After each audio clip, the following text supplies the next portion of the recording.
Hi, Badger here. Now, in the world of wildlife photography, wildlife programs, those beautiful, glossy, high-speed, high dynamic range programs that you often see out on the BBC, then one camera name in particular has been synonymous with the acquisition of those all-important shots. And that camera, of course, is Panasonic's Varicam. No doubt you can remember Planet Earth, beautiful series shot just a few years back, which almost entirely on Varicam, and in fact, at that time, that particular variant of the camera was using DVC Pro tape. Ah, the good old days. But then about 3 years ago, Panasonic kind of took their eye off the ball. They focused their energies on other parts of the business, not least of which was 3D. And during those intervening years, manufacturers like Sony and Arri in particular have raced along to kind of plug the gap that Panasonic left behind with cameras like the F5, F55 and of course Alexa and Amira. 3 years on though, Panasonic have had a sit down and a think and they're back. This is the new Panasonic Varicam 35.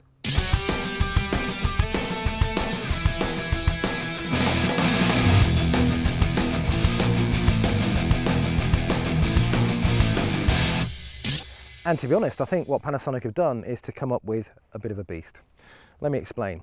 So in their little sabbatical, I think what they did was to take a good hard look at what the likes of Arri and Sony have come up with and try to, if you like, outguess them, to take the advice of other cameramen and so forth, to come up with a core design that was going to be flexible. So what they've actually done is to make the new Varicam modular. Now you can build your own Varicam according to what production you're working on and what the specific requirements are. Okay, so the heart of the new Varicam is of course the camera module, which is this part here. This is the 35 camera module and it gives you full 4K straight out the box. It also does quad and it also does HD, but full 4K out the box and Super 35 sensor. Frame rates up to 120 frames per second. Behind that, and common to both variants, so this is the 35, there's also the HS version, which is high speed, and that gives you HD at up to 240 frames per second. So behind the camera module sits the recorder. As I say, the recorder is common to both camera heads.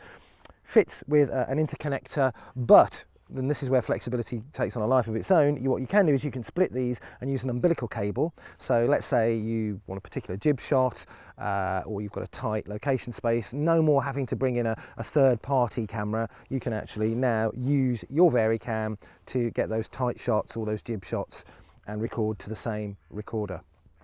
Okay, worth just saying that with each of the head units you get this, which is Panasonic's beautiful Oled Viewfinder.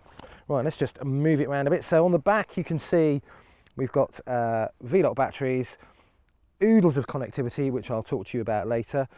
This is quite a nice little feature of both the Varicams and it's part of the recorder. So this is actually the side panel of the recorder. It would normally sit at the back here and it comes with a blanking plate and cable so that you can fit the blanking plate and move all your menu and screen to whichever side of the camera you want. So depending if you're a single crew or a multi-crew, you can put this where you like. A bit like Ursa perhaps.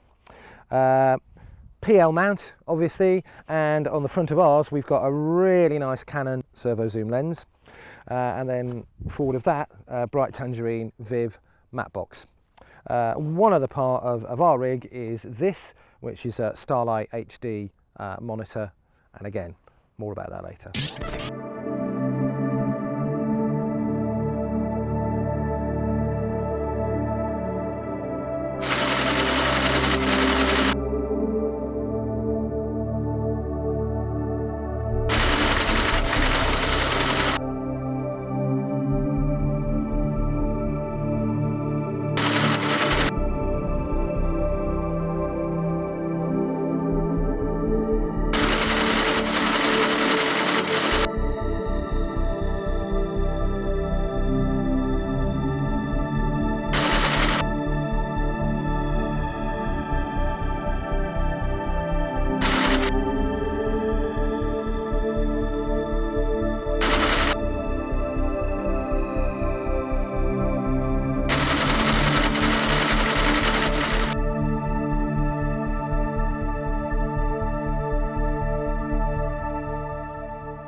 Well, we're about an hour and a half in, and in fact we've only stopped to do a battery change. And that's the first thing that I like. When you think that you've got a fairly heavy duty recorder, back end, and you've got the viewfinder, I've got an external monitor and the lens, all being powered from the same V-Lock battery, and it's done an hour and a half before a change. That's a good start. Okay, so what do we like about the camera initially? Do you know what? The overriding thing for me, right from the get-go, is the build quality. It feels absolutely as rugged as if Panasonic had made this thing out of a lump of granite or something. It feels like I could put 4 wheels on it, sit on the top of it and just ride it down a hill like some sort of go-kart, and it would be fine. Doesn't matter, it fits on your shoulder fine, it will sit on the floor fine, on the tripod, and you're not worrying about bits falling off it or whatever. So build quality, brilliant. And that extends actually to the way that the operational controls work. Accessing the menu, for example, piece of cake. Normally this is the area reserved for Sony, who seem to have got kind of the monopoly on intuitive menus, but I've got to say Panasonic here have got it absolutely right. Very easy to get into your menus. There are a myriad of things that you can control, adjust and alter within the menu. I'm not even going to try to go through all of that here, but it doesn't matter, you think about it and it will be in the system and you can make the appropriate adjustments. And a quick word on the viewfinder, to be honest, it's an absolute joy.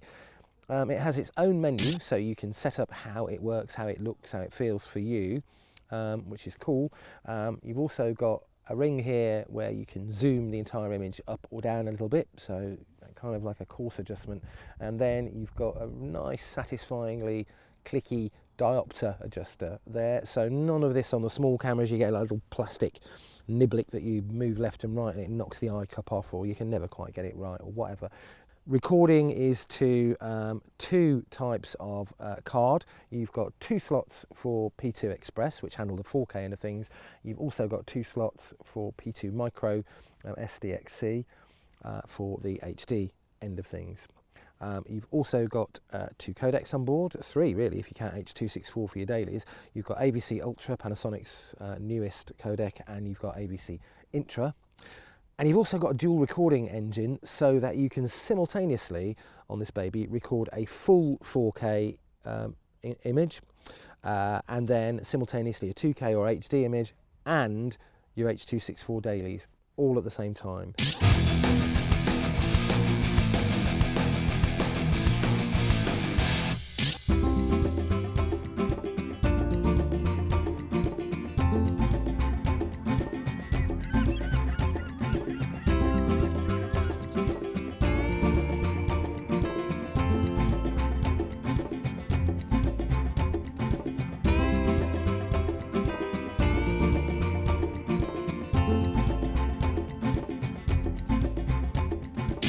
Well, as ever, we've only had our hands on the camera for a short time, so you can't really get massively in depth with it.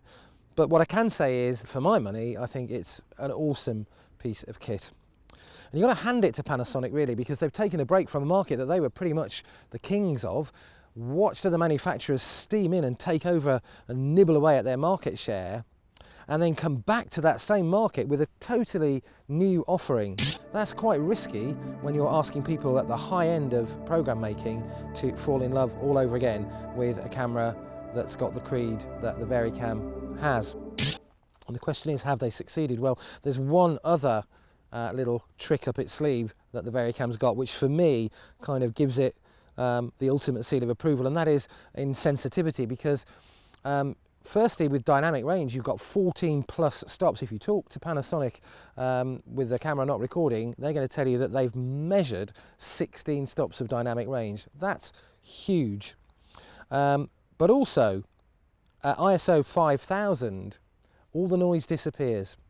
There's a sweet spot in the sensitivity. And that means that if you've got a low light situation, you can forget dialing in gain, up your ISO to 5000, use a little bit of ND if you have to, and you've got beautifully clean, low light images.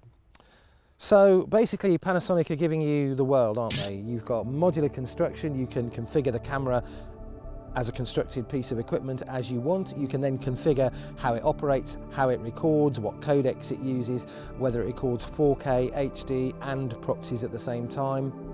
So you have a world of flexibility at your fingertips. So if the question is, have Panasonic actually re-entered the arena with a fighting chance of actually recapturing their market? For me, the answer is a resounding yes.